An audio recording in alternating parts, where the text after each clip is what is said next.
سڵاوتان لێبێت محەممەد علیم ئاسوودەم لە بەرنامەیەکی دیکەی چاودێر پێتان ئاشنا بمەوە. بەڕێزان بابەتەکەمان تەندروستیە بە شێوەیەکی گشتی لە شەقامی قودسەوە دەست پێەکەین هەتا ئاگەینە کۆتایی ڕێگای بەغدا.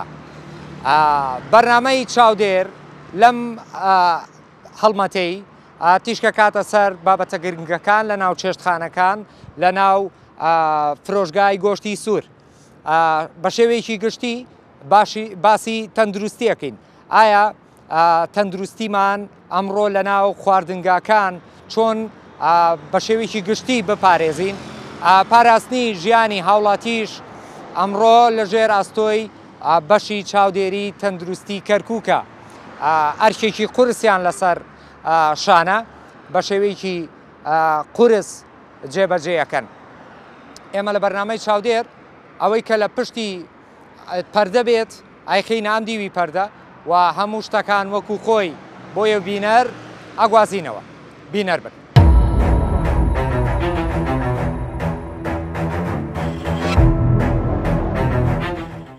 بەڕێزان ئێمە دروست لە شەقامی قودسین و تیمەکانی چاودێری تەندروستی کەرکووک هاتوونەتە ئەم جێگایە.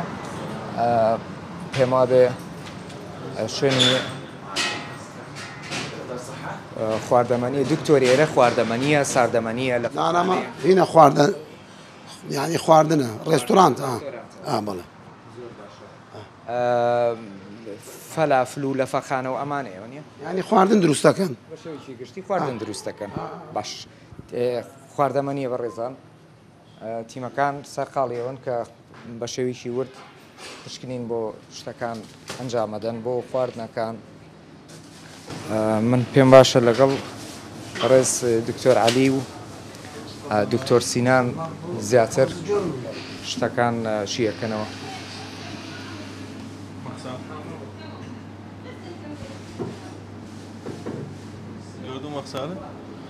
ايش موجود بيه دكتور؟ والله وصاخة ما منظفية بعدهم ما منظفية. السلامة المهنية هم ما بيه. يعني يم المغسلة مسوين نقطة وغاز جوا هذا ما يصير. بس نشوف شنو هذول هم مسوينه هنا. عندهم مجمدة لو بس ثلاجة بس هاي يطلع وقazanları içeride. Aha, وقazanları al, bu tavalardan beraber طباخة. خلينا نشوف الطباخ همين.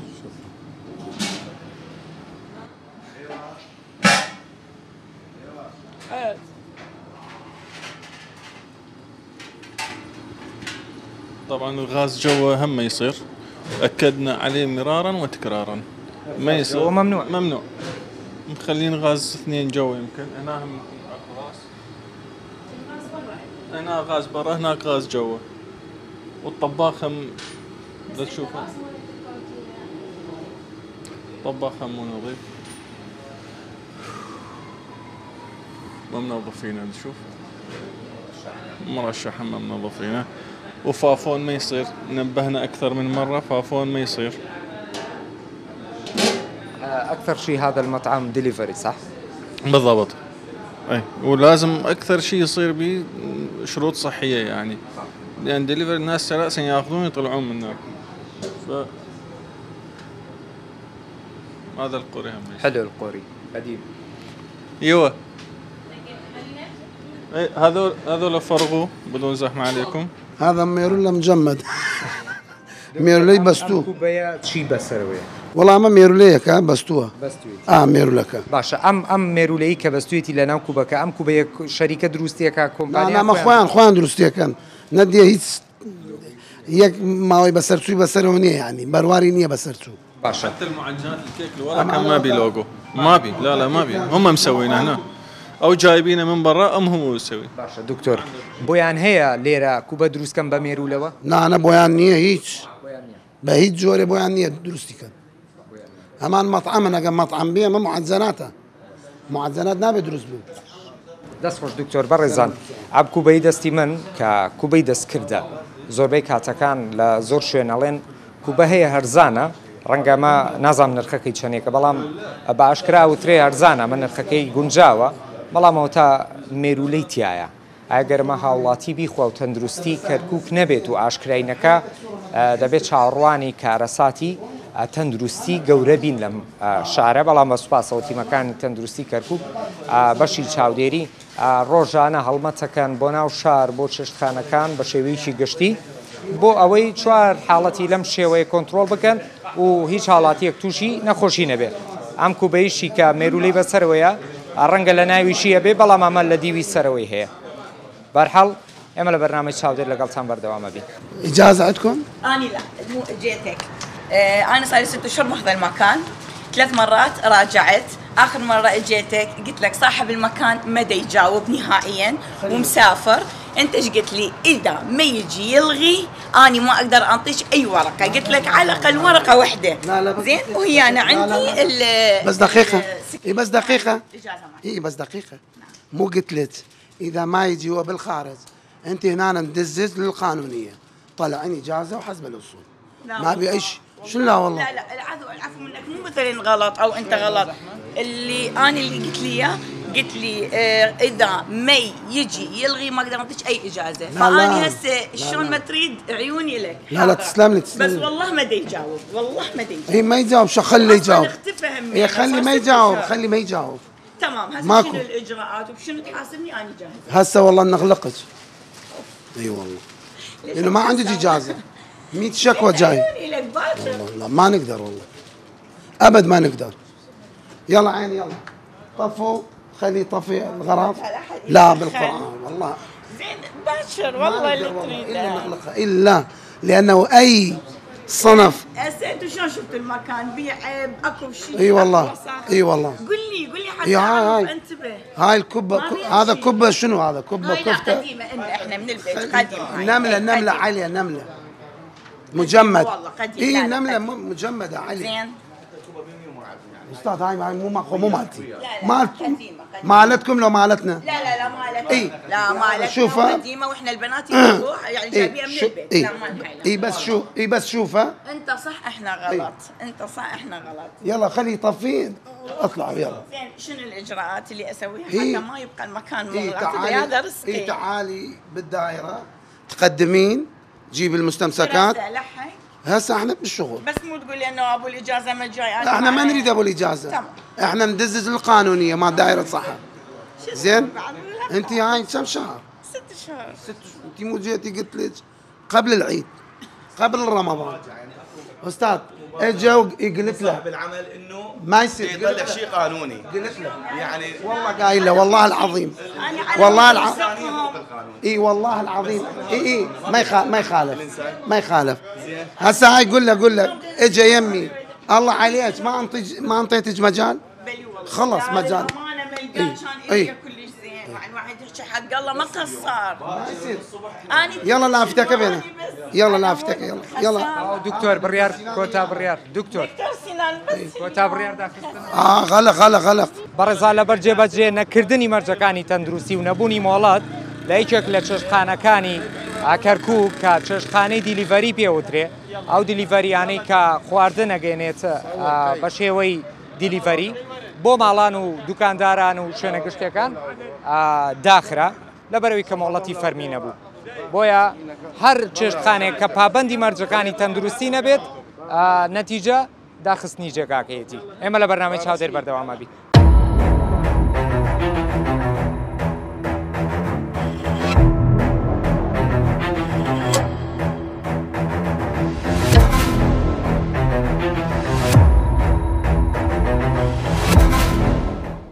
بەڕێزانێرە شوێنی فرۆشتنی ماسیە و لە هەمان کات مریشکیش ئەمە چییە؟ قەینە بەس بەم لێمە هاي شنو ئەم ئاوە بۆچی بەکاردێ؟ هسه ما شنو؟ بس بخار الماء خو مو حمام.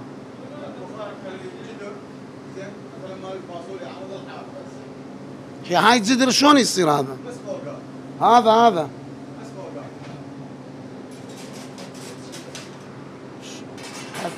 هسه انت شايف هاي شنو هذا؟ هاي شنو هذا؟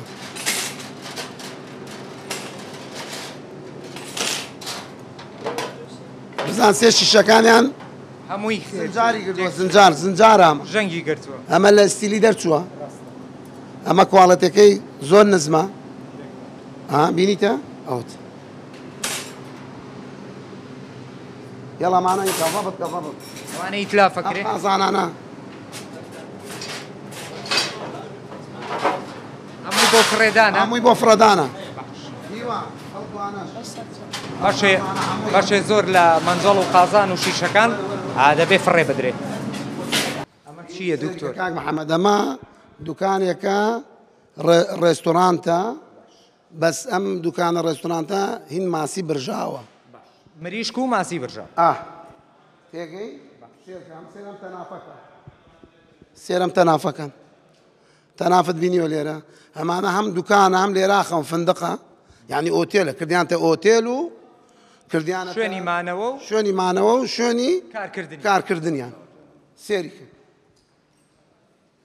عندنا اوتيل فندق بس هاي فندق مو 5 نجوم اما بينز نزمنيه پێنجەستێرە نییە بينز استيرانيه هيت اما اما فینان هذا شنو معتقل هذا فندق ابو 5 نجوم اي شروط ما بي لا فوق لا سرداب الرصيف تجاوز اي شيء ما بي هذا ينغلق حتى حاليا اجازه هم ما بي إجازة ما عنده حاليا ما بي اجازه هسه نشوف بطاقات صحيه شفتوها خلي يشوفون يمكن بطاقه صحيه ما عندهم بس هذا مو حال مطعم يعني صح نهائيا عمال يباتون جقاير يشرزون فوق شو اسمه شرزات مزبله مطعم هيك يصير ما يصير فناخذ اجراء عليه هو لازم يصير لجنه بس اكو شغلات ضروريه ما يحتاج لجنه السقف شفته اي نعم يعني كارثه منتهي صح كارثه وبعدين شروط دفاع مدني هم ما بي سرداب بەڕێزان ئێرە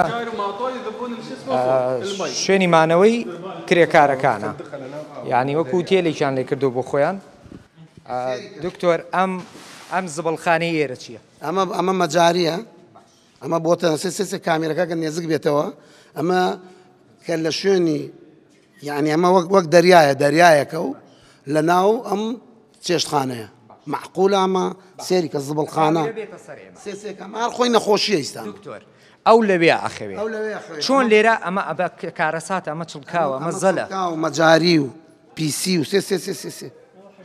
سي حشربوني كبون تيجي امام قوزي شي قلت قوزيه باش ئەمە لە ژیانی خۆیان ناترسن والله ديار ناترس سي السقفه كانكا بسبوخل بيس يعني يلا مەجاریەکی پڕ لە زێرابێکی پڕ لە چڵکاو لێرەیە هەیە و خۆشیان کرێکارەکان لێرە ئەخەون شوێنی حەوانەوەیان لێرەیە لەسەرەوە کارەکەن و لێرە ئەخەون و ئەمێننەوە زێرابێک پڕ لە چڵکاویش لێرەیە هەیە ئەمە حاڵی خوارەوەی یەکێک لە چێشتخانەکانی کەرکووک کە دەبێت حاڵی سەرەوە و شوێنەکان سەرەوەیان چۆن بێ ئێمە لە بەرنامە چاودێر لەگەڵتان بەردەوامە بین سيريكا ما يخالف هذا اللايلون شنو مخليه شباب هاي اللايلون بالمجمدة شنو يعني استفادة مالته هاي على ود من يسحب تخمير ما تبدع المجمدة هذا التطور لا تجي لا تتقدم خلي لا يشوفك هذا التطور جديد هذا شلون يصير هاي هو اصلا بلاستيك وهذا يجيبنا ستيل اليمندوزي ياخذ الستيل ينفجر ما يصير ايوه ممنوع انت بكيفك تسوي خبطه هاي ما يصير اليمنى ممنوع خبطه شلون يصير بكيفك تسوي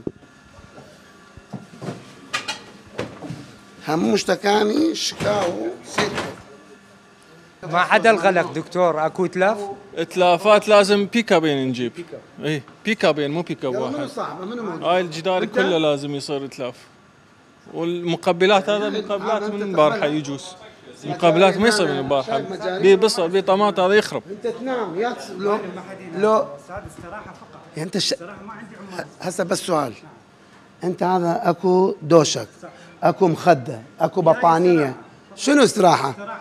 يا هسه مجاري حتى تستريح، هسه مجاري ويا الاستراحة يصير؟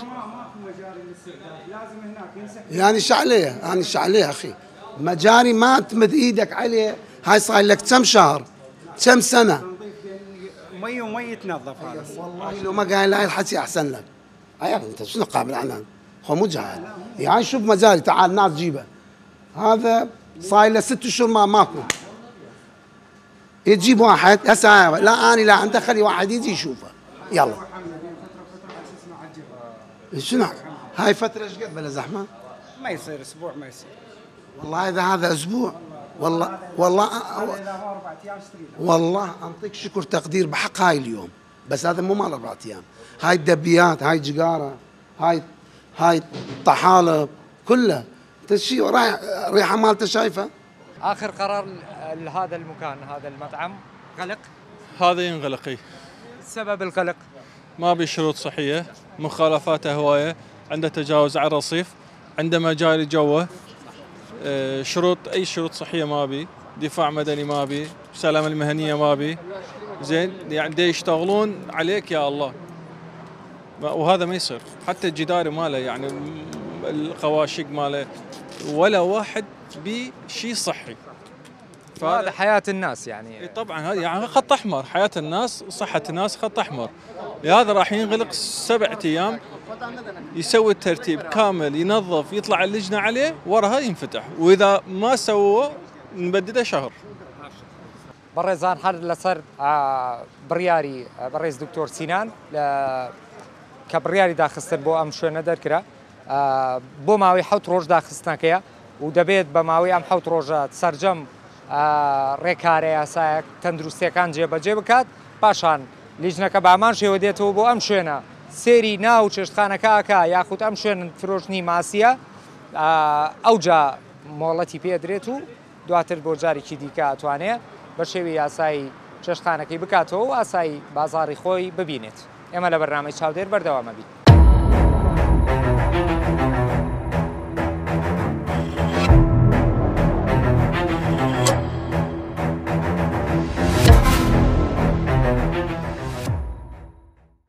بەڕێزانێرە گۆشت فرۆشە هەر لە شەقامی قودسین بەرەو ڕێگای بەغدا، گەڕێکی ڕێگای بەغدای پێوترێ. تیمەکە بە شێوەیەکی ورد پشکنین بۆ ناو ئەم گۆشت فرۆشاکەن. ئەو پەنجەرەی پشتمانەوە چی والله پەنجەرە کردێت وا دیارەوە ساحیبە دانا مفەرغی هەوا.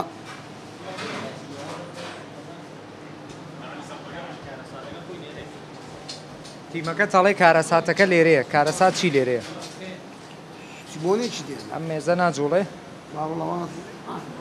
ناجوڵێ؟ زۆر باشە. ئەگەر هاورازی کامەرەمان بێتە ئێرەوە.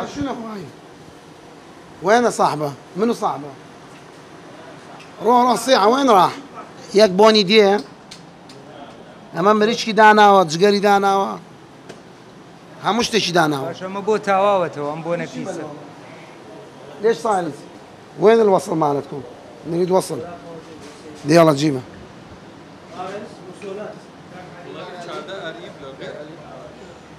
قوشت وتقارة.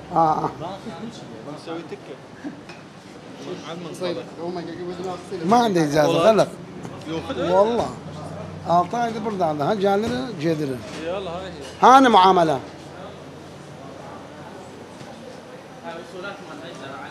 اي معامله وين؟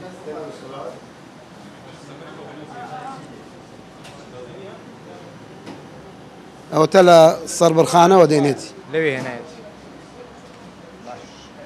گۆشتەکانی لەسەر بەرخانەیەنە ئەو شتێکی باش. واز دەمە بێنە معاملەکەمانەوێ معاملەی مۆڵەت بۆی مۆڵەت دەربکە ئیجازە. هانا يلا وين المعاملة؟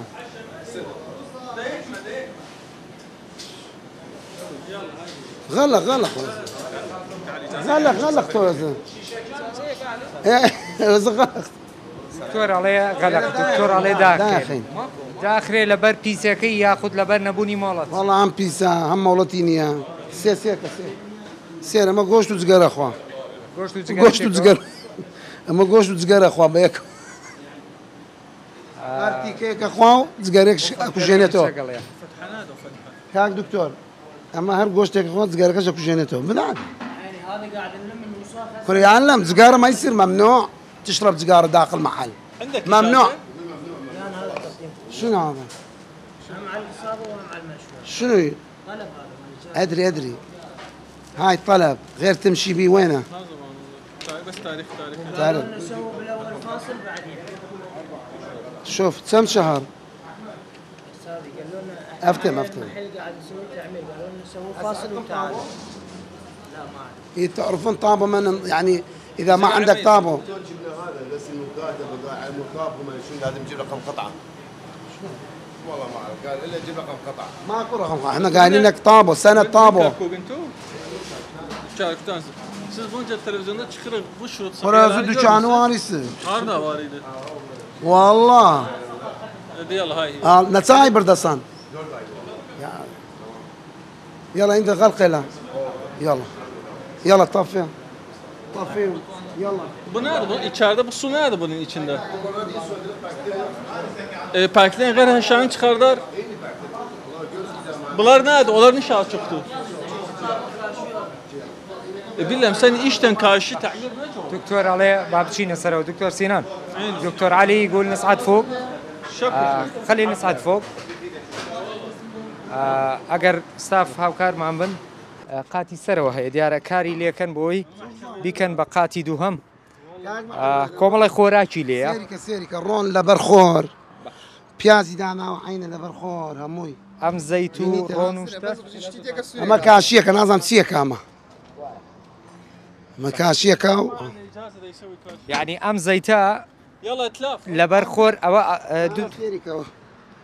هەر ڕەنگی ئەوتا کاڵە بێتەوە ڕەنگ سێریکە چی گەرمێکە داخ بووە داخ هەرە وەڵ ئەمە لە ناو یەکێک لە گۆشت فرۆشەکانی شارع قودس و نزیک گەڕێکی ڕێگای بەغدا خواردنەکانی بەداخەوە لەبەرم خۆرەداناوە کە بووە بەنیاز بووە لە قاتی سەرەوە ئێرە بکە بە دووخات بەڵام هیچ نەبووە ئەکرا لێرە لەبەرم خۆرەم هەموو خۆراکی داننایە کە پیاز و کۆمەڵە خواردنی تری لێیە ئەو بڵی زەیتانە بەرحاڵ کۆتا بڕیار تەندروستی کەرکووک بڕیاری لە سەرەدا بەڵێ دکتۆر ئەم لە هانانە چییە؟ سەوز بووە سەوز لەبەر خۆر دایناوە لە سووری نەماوەتە سەوز بووە ئەمە چۆن دكتور هذا اللهانة خالته على الشمس؟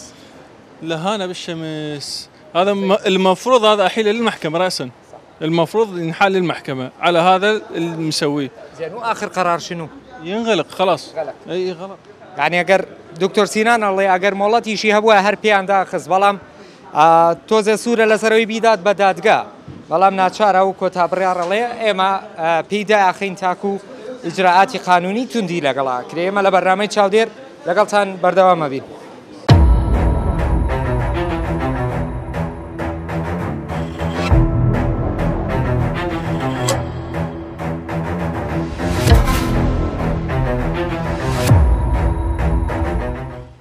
دكتور علي ديارة زانياري توابي هي دكتور بوليرة وسطي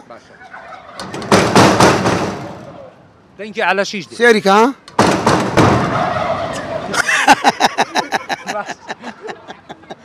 باشا اما هي شيء والله من أصلا بزان بمافسيانا لمزام عايد شيء بدل لو درجانا بزام عين شيء اما اقدر كريته وكا ليرة عجل بخير وتا ليرة وتا سيب زندان خوازانه 500 دانيتي زور عددك زور قد غشا قد ها جود لينيا ها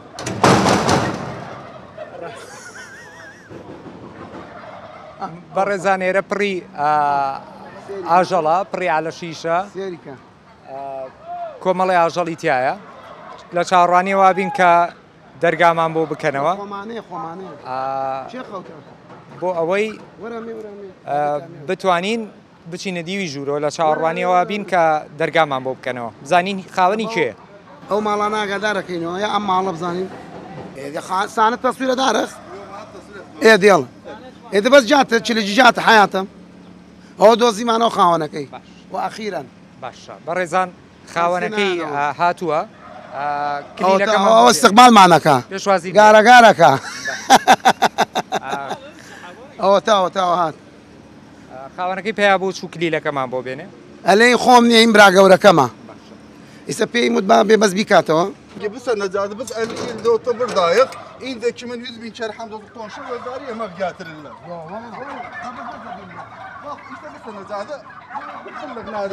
باق اگر حضاري سم بس يو ياخذ بردا شو يوصل ما بالله كاميرا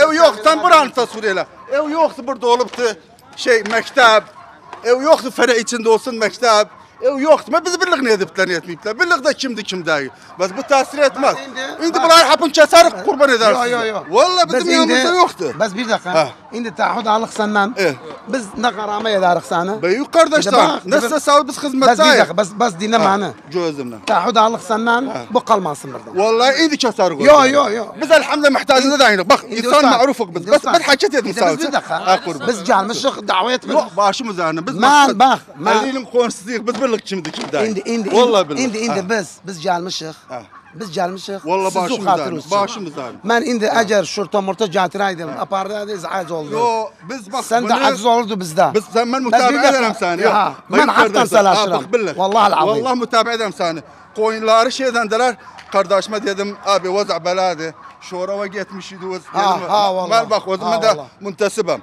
biz galat kabul etmiyoruz dedik kardeş dedi vallahi kardeş bir komşu bana desin koymasın burada koymarıq kalsın بس bir komşu geldi bize desin böyle İndi bak akşam olur. İndi ben neze geldim, neze bildim. Bak ben bilmem bıdı şey. Yo. Ben biz bildik hayatım. Ben bak bir haşa diyeyim sana. Ben ad vermem. Ma bilmem biz ad vermezsem. مختاري تقولي. ما مصا جو بقرا. يقين تبي. بروان تبي. يسمنها توما. بان سرم. تبليغتك. جو بقرا. والله. ممنون. من تبليغتك. بعمل مين ليرا والله وبالله حذا كان بيعني بي اگر يقدر انا ما هو او وقتك لي اذا تو من وعد تدمي اذا تو من نكب لهم هر من انا كان بيني للشوراء وتم الله يدين هين برخه كان نبيع عروبه وتم الله يدين حق ثاني شيء حق ثاني مخوم لدوام ومدينه داوم والله برا قورن يعني باش دستان خوش بهر بس والله وبالله وتله يا ما ليرة تقريبا 2 صال الليري يقيت شيخ والله عم خلق مملكتي مملكات ورقه منات وين الشرب كاين قال والله بس من مفعولك تدمي اسمه مفعولك ما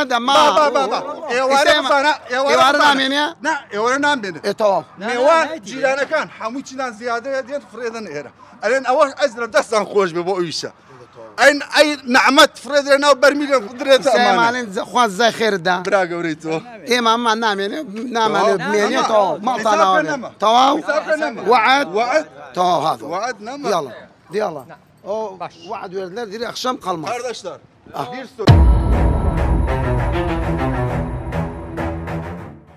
دكتور سينان آخر قرار هذا المكان شنو كان؟ تعهد؟ مو تعهد نعطي مجال منا للي نقول زين قال اشيله وعد اذا ما شاله باكر ننتقد عليه اجراء دكتور كوتا بالرياض ايما كوتا بالرياض منو دكتور سينان بالرياض ماندا خاونكي مانا قادر كردوا وعدي بي ماندا عليه هاي ما هلا يقرينو ايما صاوري كاين متابعه كاين بنيازي ديدار دكتور اشكرك دكتور يا اهلا وسهلا هلا بكم سپاس بۆ ستافی چاودێری تەندروستی کەرکووک بەڕێزان دیارە هەڵمەتی چاودێری تەندروستی کەرکووک لەم ڕۆیە کۆتایی هات لەم هەفتەیە کۆتایی هات ئومێد دەکەین خزمەتێکمان بەم شارە گەیان دەبێت لە بەرنامەی چاودێر ڕێزی مەحەمەد عەلی و هاوکارم هەورا سامی قبوڵ بخوازن تا بەرنامەیەکی داهاتوو بەخوای گەورەتان ئەسپێرم نەخۆشیابن